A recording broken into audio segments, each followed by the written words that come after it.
Lecturas devocionales a la luz de la profecía. Y vi a los muertos, grandes y pequeños, de pie ante Dios, y los libros fueron abiertos. Y otro libro fue abierto, el cual es el libro de la vida.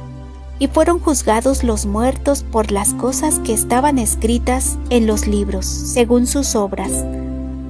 Y el mar entregó los muertos que había en él, y la muerte y el Hades entregaron los muertos que había en ellos, y fueron juzgados cada uno según sus obras. Bienvenidos a la lectura del libro La Historia de la Redención, continuación del capítulo 65. Panorama del gran conflicto. Sobre el trono apareció la cruz, y como en una escena panorámica, aparecieron también las escenas de la tentación y la caída de Adán, y los pasos sucesivos del gran plan de redención. El humilde nacimiento del Salvador, sus primeros años señalados por la sencillez y la obediencia, su bautismo en el Jordán, el ayuno y las tentaciones en el desierto, su ministerio público, mediante el cual presentó a la humanidad preciosas bendiciones celestiales, los días repletos de actos de amor y misericordia, las noches de oración y vigilia en la soledad de las montañas, las maquinaciones de la envidia, el odio y la maldad con que se pagaron sus beneficios, la horrenda y misteriosa agonía del Getsemaní, bajo el peso aplastante de los pecados de todo el mundo, su traición a manos de la turba asesina, los temibles acontecimientos de aquella noche de horror, el pacífico prisionero, abandonado hasta por sus más amados discípulos, arrastrado violentamente por las calles de Jerusalén,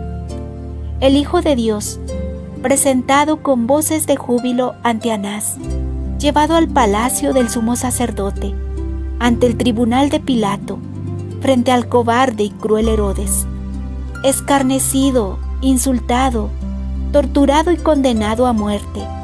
Todo eso apareció con nitidez.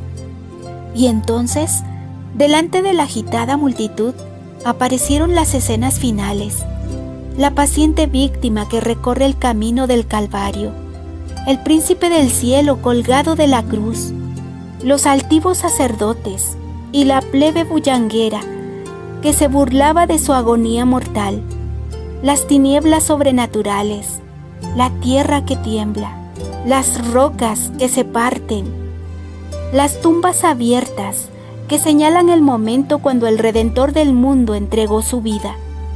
El terrible espectáculo apareció exactamente como fue. Satanás, sus ángeles y sus súbditos no pudieron apartarse de la descripción de su propia obra. Cada acto recordó la parte que desempeñó. Herodes, que mató a los niños inocentes de Belén para destruir al rey de Israel. La vil Herodías, sobre cuya alma culpable reposa la sangre de Juan el Bautista. El débil Pilato, siervo de las circunstancias.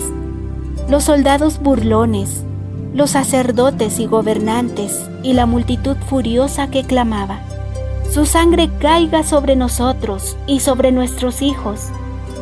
Todos consideraron la enormidad de su crimen. En vano trataron de ocultarse de la divina majestad de su rostro, más resplandeciente que el sol, mientras los redimidos depositaban sus coronas a los pies del Salvador, exclamando: «Él murió por mí». Entre la multitud de rescatados se encontraban los apóstoles de Cristo, el heroico Pablo, el ardoroso Pedro, el amado y amante Juan y sus fieles hermanos, y con ellos el vasto ejército de los mártires, mientras fuera de los muros, con todo lo que es vil y abominable, estaban los que los persiguieron, encarcelaron y dieron muerte. Allí estaba Nerón, ese monstruo de crueldad y vicio, considerando la alegría y la exaltación de los que torturó, y en cuyas terribles aflicción encontró deleite satánico.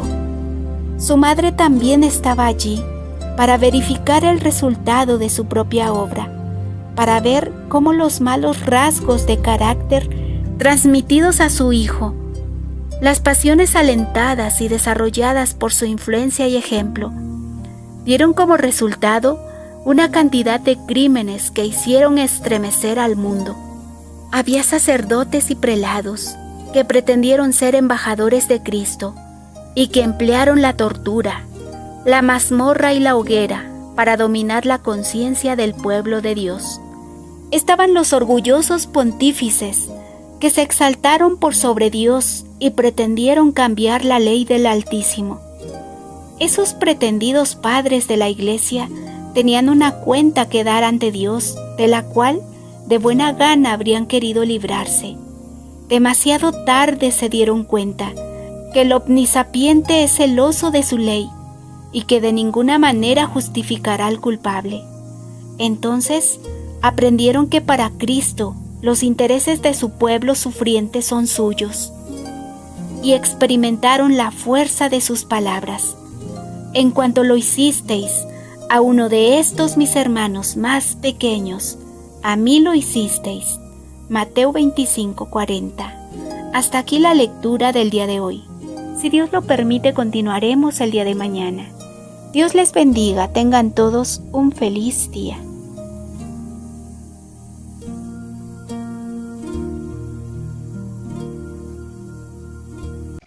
Esta fue una producción de Radio La Luz de la Profecía. Búscanos en www.radiolaluz-de-la-profecía.com de Lima, Perú, distrito de San Juan del Lurigancho.